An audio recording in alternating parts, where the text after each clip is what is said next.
భాగ్యం మాకు ఇచ్చారు, మీకు వందనాలు తండ్రి. ఇదిగో ప్రభా, మీ శిల్సను మరుగు చేసుకొని ప్రభా, నీ మాట మేము మాట్లాడితే ప్రభా ఇవట్టి నాయన మీరు మాట్లాడండి, సహాయం చేయడం, మనం బలపరచండి, స్థిరపరచండి. మీ మాటలు మోటరుగా మాకు అందించమని ప్రభా మీరే మాతో ఉండమని యేసు నామమున చేరుకున్నాము తండ్రి, ఆమేన్. అందరికీ వందనాలు. మన పరిశుద్ధ గ్రంథంలో నుంచి మరి కీర్తన గ్రంథము 107వ అధ్యాయము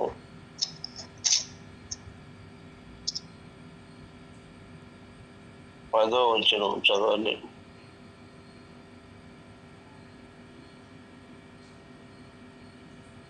దేవుని ఆజ్ఞలకు లోబడక మహోన్నతుని తీర్మానమును తృణీకరించినందున బాధ చేతను ఇనుపకట్ల చేతను బంధింపబడిన వారే చీకటిలోను మరణాంధకారములోను నివాసము చేయవారి హృదయమును ఆయన ఆయాసము చేత కృంగజేసెను. వారు కూలి ఉండగా సహాయుడు లేకపోయిను. కష్టకాలమందు వారు యెహోవాకు మొరపెట్టిరి. ఆయన వారి ఆపదల్లో నుండి వారిని విడిపించెను. వారిని కట్లను తెంపివేసి చీకటిలో నుండి మరణాంధకారములో నుండి వారిని రప్పించెను.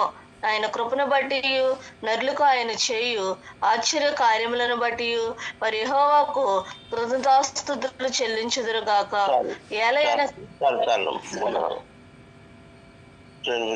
దేవుని ఆజ్ఞకు లోబడక మహోన్నత తీర్మానమునకు తొలగించినందున బాధ చేతను ఇనుప కట్ల చేతను బంధింపబడిన వారి చీకటిలో మరణాంధకారంలోను నివాసం చేయవారి వారి హృదయము ఆయన ఆయాసం చేత పొంగజేసెను. వారి కూలి ఉండగా సహాయకుడు లేకపోయాను. చూడండి, ఇక్కడ ఎందుకు మనకి బాధ?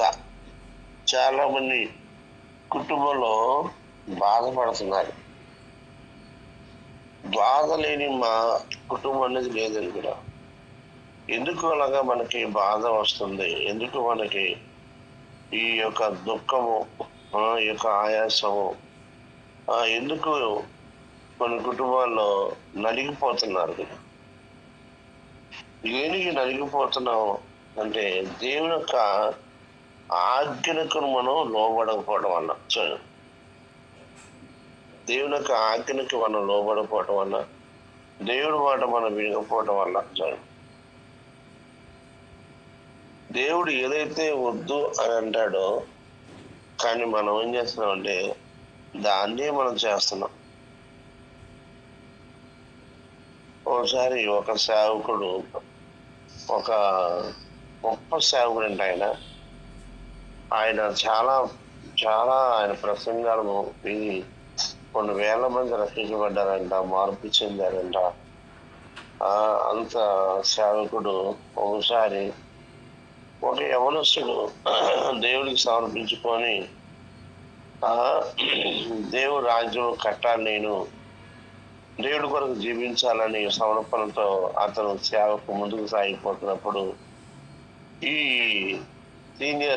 సీనియర్ సేవకులైన దైవజనులు ఆయన పిలిచి, నాయనా, నువ్వు సేవ చేయాలనుకుంటున్నావు మంచిదే, దేవుడి వాక్యం చెప్పాలనుకుంటున్నావు మంచిదే, కానీ నేను ఒక మాట చెప్తాను, నేను వివాహం చేసుకొని సేవలకు నువ్వు పాల్పొంపుడు పొందుతానని చెప్పాను. అప్పుడు ఆ యవనస్తుడంట, అయ్యా మీకు వివాహం అయిందా అన్నాడంట. నా వివాహం అంటే అయ్యా ముగ్గురు పిల్లలు ఉన్నారు, నేను దేవుడి వాక్యం అనేక రక్షించబడుతున్నారు అని చెప్పన్నారంట. అయ్యా మరి రెండింటికి వివాహం చేసుకోమన్నారంటే శోధనలో పడద్దు అని చెప్పాడు. అంటే అయ్యా మరి మీరు వివాహం అయింది కదా, ముగ్గురు పిల్లలు కదా, మరి మీకు శోధన రావట్లేదా అన్నది. ఎందుకు రాదు నాయన, నేను వివాహం అయ్యి పిల్లలు భార్య ఉన్నా కానీ నాకు శోధన వస్తుంది నాన్న అని చెప్పాడు. అయ్యా మరి నేను వివాహం కాకపోయినా నాకు శోధన వస్తుంది, మీకు వివాహం అయినాక మీకు శోధన వస్తుంది, కానీ ఎందుకు పాపంలో పడలేకుండా ఎందుకు ఉండగలరు అంటే, గుండెల్లో దేవుని భయం ఉన్నవారు పాపం చేయలేరయ్యా. దేవుని ఆజ్ఞకు లోబడేవారు ఎప్పుడు కూడా తప్పు చేయలేరయ్యా. ఆ భయం లేకపోతే కొంతమంది అడుగు జారిపోతున్నారయ్యా అని చెప్పాను. చూడండి, ప్రభుని కింద మనం దేవుని సన్నిధిస్తాం. మనం దేవుని ఆజ్ఞకు లోబడకపోవటం వల్ల ఆ యవనస్తుడు మరి తను చెప్పిన మాట ఏంటంటే, దేవుని యొక్క భయము, దేవుని యొక్క ఆజ్ఞ తన హృదయం ఉంచుకున్నాను, నేను దేవుని సేవ చేయాలనుకుంటున్నాను అని చెప్పి అన్నాడు. అలాగే యేసోబు కూడా మరి తనలోకి దేవుని ఆజ్ఞ ఉంది కాబట్టి, తను దాని దేవుని ఆజ్ఞను లోబడ్డాడు కాబట్టి, తను ఎంతగా మరి ఆ యవనస్థాలు ఎంత శోధించినా కానీ తను మాత్రం దేవుని ఆజ్ఞకు భయపడి లోబడకుండా, ఆ అపాధికి చోటివ్వకుండా దేవుని ఆజ్ఞకే లోబడి పారిపోయాడండి. చూడండి, ఈరోజు అనేకులు దేవుడు ఆజ్ఞకి లోబడకపోవటం వల్ల బాధ చేతను, ఇనుప కట్టలు చేతను కొన్ని కుటుంబాల్లో వారు ఏమైపోతున్నారు, నలిగిపోతున్నారు. చీకటిలో మరణాంధకారంలోనూ నివాసం చేయవారి హృదయము ఆయన ఆయాసం చేతను పొంగజేసను. వారు కూలి ఉండగా సహాయం చేయన సహాయకుడు ఒక్కడు కూడా లేకపోయాడు. చూడండి, దేవుని యొక్క ఆజ్ఞను, దేవుని యొక్క కట్టాలు మనం మేలుకూడదని విన్నాను. దేవుని మాట చెప్తున్నాడు, మీరు 6 దినాలు కష్టపడి పని అంతా చేయండి, 7వ దినమునగా మీరు ఏ పని చేయదు అని దేవుని యొక్క ఆజ్ఞను మనకి రాయబడి ఉంది. చూడండి, కొంతమంది 6 దినాలు కష్టపడి పని చేస్తారు, మరి 7వ దినం విశ్రాంతి దినము, ఆ రోజు మీరు ఏ పని చేయొద్దని దేవుని వాక్యం రాయబడి ఉంది. అది పరిశుద్ధ దినం అని రాయబడి ఉంది. అది జ్ఞాపకం చేసుకోమని కూడా రాయబడి ఉంది. ఆదివారం రోజే, ఆ పరిశుద్ధ దినం రోజు కొన్ని కుటుంబాల్లో అన్ని పనులు పెట్టుకుంటారండి. ఆ రోజే వివాహాలు కొంతమంది వివాహాలు వచ్చాయి. ఆ రోజే చుట్టం వచ్చాడు, ఆ రోజే అన్న వచ్చాడు, ఆ రోజే ఏదో ఒక సందర్భం వచ్చింది. కానీ ఆయన నువ్వేం చేసుకోవాలి? దేవుని ఆజ్ఞకి లోబడి భయపడి వెళ్ళాలి. కానీ ఈరోజు అనేకులు అలా లేదండి. మొన్న ఒక యవనస్తుడు ఫోన్ చేసి ఏడుస్తున్నాడు. తన వివాహం అయింది, 2 పిల్లలు ఉన్నారు.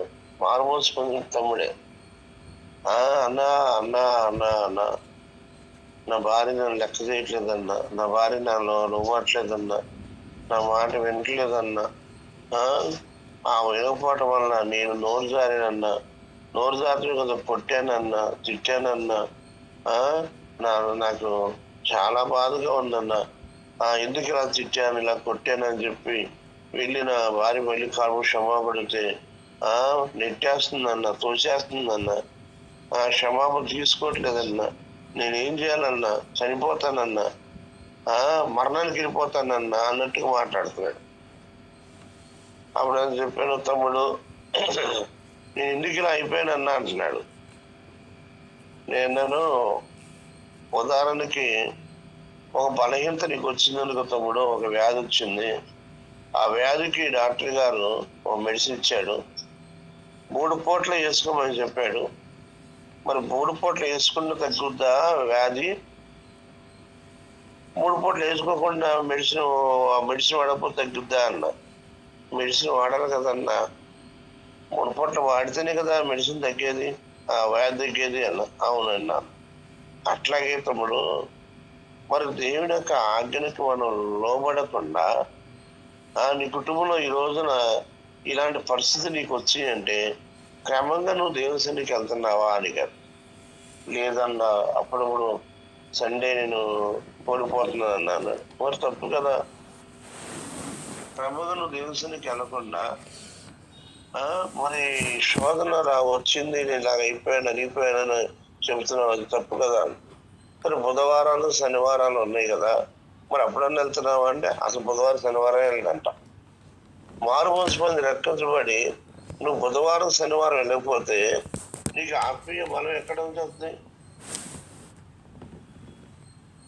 దేహానికి కడుపున భోజనం చేసినప్పుడు, దేహానికి 3 పూటలు తిన్నప్పుడు దేహం బలంగా ఉంటుంది తమ్ముడు. అలాగే ఆత్మకు కూడా కావాల్సిన ఆహారాన్ని మనం అందిపోతే ఆత్మ బలహీనైపోతుంది. నువ్వు బలహీన అవడానికి కారణం ఏంటంటే ఆత్మలో నువ్వు బలహీనైపోయావు. ఆత్మలో బలహీనట్టుగా ఎట్లా గుర్తు?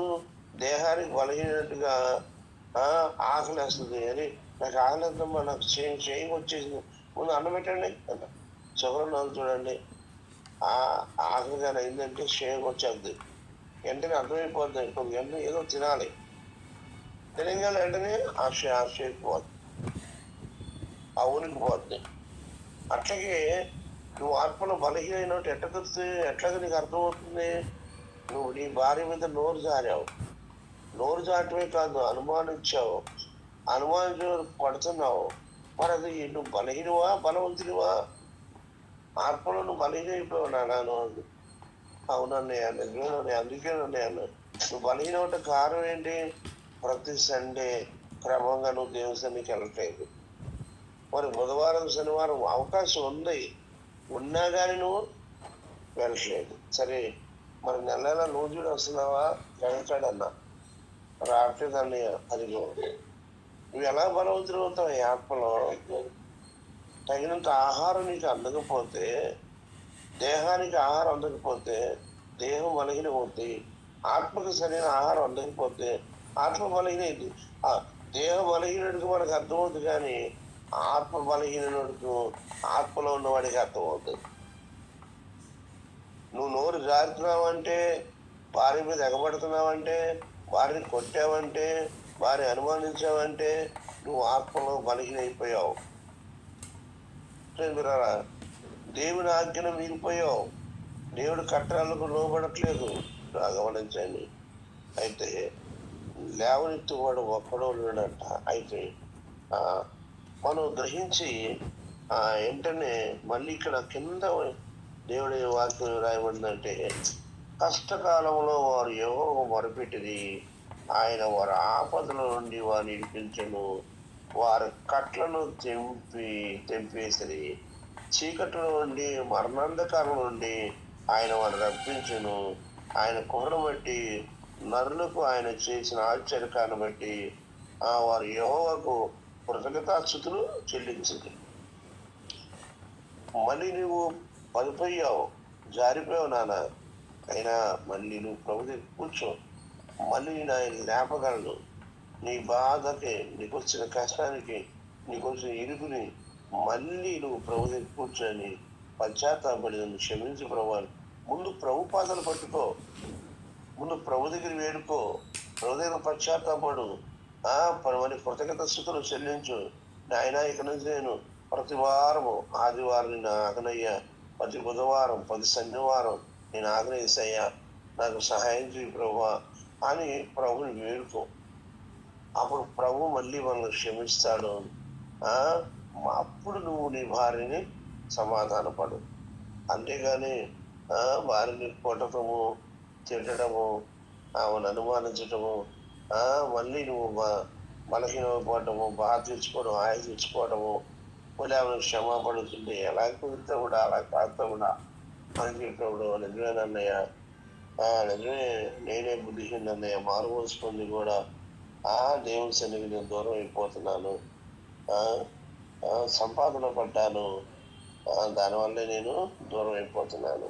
గమనించండి, ఈరోజు అనేకులు కుటుంబాల్లో బాధలు, ఆయాసము, నలిగిపోతున్నారండి. మీరు ఎందుకు నువ్వు నలిగిపోతున్నావు? ఎందుకు నీకు ఆ బాధ వచ్చింది? దేవుని యొక్క కట్టడాలను, దేవుని యొక్క ఆజ్ఞలను నువ్వు మనం లోబడకపోవటం వల్ల, దేవుడికి మనం విధేయులు కాలేకపోవటం వల్ల.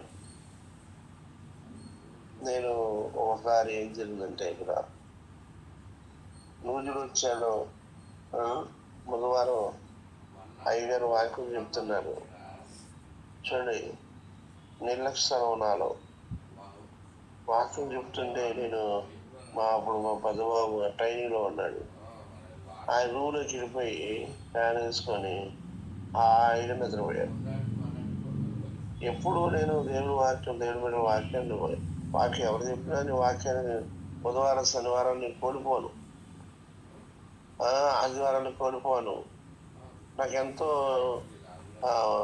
వాక్యం వింటాను. అట్లాంటి వాడిని నేను వెళ్ళిపోయి చక్కగా ఫ్యాన్ వేసుకొని నిద్రపోయాను.